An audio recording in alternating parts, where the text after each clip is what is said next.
Bonjour à tous, j'espère que vous allez bien et bienvenue dans une nouvelle vidéo.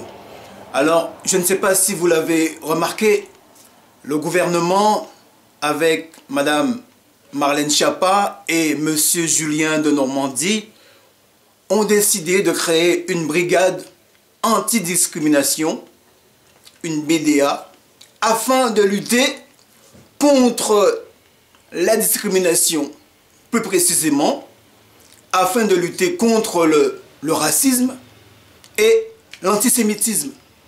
Alors moi, ce que j'ai envie de dire, a priori, j'ai envie de dire pour commencer que c'est une bonne idée, pourquoi pas? Parce que la première des choses que j'ai pu constater comment Madame Sibeth Ndiaye, la nouvelle porte-parole du gouvernement, a été insultée parce que noire.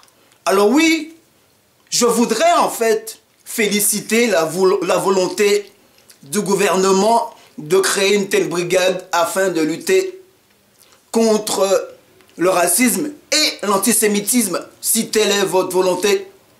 Mais la question que je me suis posée, c'est comment se fait-il que c'est maintenant, d'un seul coup, où nous savons qu'il va y avoir prochainement les futures élections européennes, que d'un seul coup, vous décidez de créer cette brigade anti-discrimination. Alors moi j'ai envie de dire, halte à l'hypocrisie de ce gouvernement qui pendant des années et des années que jusqu'à présent, qui n'ont rien fait concrètement afin de lutter contre la discrimination. Rappelons les faits, l'affaire Théo, l'affaire Adama, il n'y a pas longtemps, l'affaire Ange, Naomi Moussanga. Si telle est la volonté du gouvernement de créer une brigade afin de lutter contre les discriminations, la question que je me pose aujourd'hui, c'est comment se fait-il que ce même gouvernement jusqu'à présent n'a pas rendu justice pour Théo, pour Adama et pour Ange? Que fait ce gouvernement-là? Alors moi je dis, bravo, mais halte à l'enfumage. Arrêtez de nous prendre pour des imbéciles. Autre chose, nous savons qu'autrefois qu'il y avait des collectifs, pour ne pas citer leur nom, mais au lieu de les mettre en avant, qu'avez-vous fait? D'un seul coup, ils ont disparu. Et c'était des collectifs qui étaient là, soi-disant, en fait, pour lutter contre les discriminations. Et maintenant, l'impression que j'ai, c'est que plus ça va, en fait, que tout a été fait par ce même gouvernement qui se dit, en fait, d'un seul coup, en fait, de combattre les discriminations, qui ont tout fait pour étouffer, en fait, ces soi-disant collectifs qui étaient là, en fait, pour lutter contre les discriminations. Moi, je dis, halte à l'enfumage, halte à l'hypocrisie. Comme on dit souvent, tout ce qui est fait, soi-disant pour nous, mais sans nous, c'est contre nous. Alors si telle est la volonté du gouvernement de créer une brigade anti-discrimination, parce qu'il est vrai de le dire, parce qu'il y a une espèce de volonté, mais en même temps qui s'associe à un enfumage en fait. C'est vrai qu'en ce moment, il y a une montée du racisme, il y a une véritable montée des discriminations, mais la question que je me pose, c'est à quel jeu ce gouvernement, à quel jeu joue ce gouvernement, qui tantôt veut montrer un visage de gauche, mais qui en même temps avance en masqué, applique une politique de droite. Moi je dis halte à l'enfumage, halte à l'hypocrisie. Nous savons très bien qu'aujourd'hui, et comme on le voit très bien, ce gouvernement avance en masqué. Ce gouvernement joue un double jeu.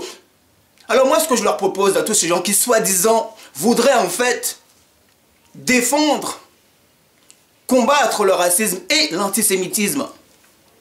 En tout cas, ce que je sais, c'est que concernant l'antisémitisme, ça fait depuis un moment que ce gouvernement, en fait, a tout fait, en fait, pour contrer et lutter contre l'antisémitisme. Ce que j'aimerais, en fait, c'est que de la même façon que ce gouvernement combat déjà l'antisémitisme, et bravo de le faire, j'aurais aimé aussi que ce même gouvernement, qui le combat, l'antisémitisme, combat aussi le racisme de la même façon, mais de là à nous faire croire que d'un seul coup, avec l'arrivée en fait des prochaines élections européennes, que d'un seul coup, ils se sont réveillés et ils ont compris qu'il faut lutter contre les discriminations, contre le racisme.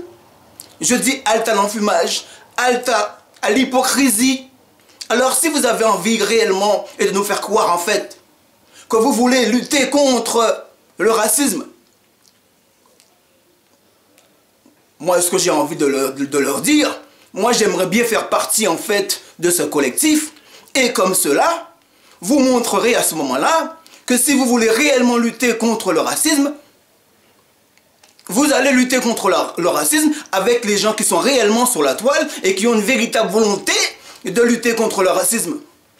Pourquoi vous n'invitez pas la LDNA, là, la Ligue de la Défense Noire Africaine, qui est là du 1er janvier au 31 décembre, qui sillonne toute la France afin de lutter contre la discrimination, contre le racisme que nous subissons tous les jours. Si vous voulez lutter réellement contre les discriminations, contre le racisme, ce que j'ai envie de dire, c'est montrer une véritable volonté gouvernementale, à dire, pourquoi pas, à la LDNA, rejoignez-nous. Donnez-leur un véritable statut dans ce gouvernement, une véritable légitimité dans ce gouvernement. Et là, à ce moment-là, vous allez prouver en fait votre bonne foi de nous dire que oui, vous êtes véritablement en phase avec une certaine réalité populiste, mais aussi de nous dire que oui, que si vous voulez réellement lutter contre le racisme, vous avez décidé de choisir les bonnes personnes afin de lutter contre le racisme. Voilà, chers frères et sœurs, je n'en dirai pas plus. Je dirais, ne tombez pas dans l'instrumentalisation, ne tombez pas dans l'enfumage, parce que si telle est la volonté d'un tel gouvernement de vouloir réellement lutter contre les discriminations, cela fait longtemps qu'il l'aura fait, et que surtout, il n'aurait pas attendu aujourd'hui, c'est-à-dire les élections européennes, afin de nous faire croire en fait qu'ils sont là pour lutter contre le racisme. En tout cas, ce que je peux dire à ce gouvernement, si vous voulez la voix des Noirs et des autres afin de gagner ces européennes, faites avec nous, mais pas sans nous, parce que je le redis, tout ce qui est fait pour nous, mais sans nous, c'est toujours contre nous. Merci à vous.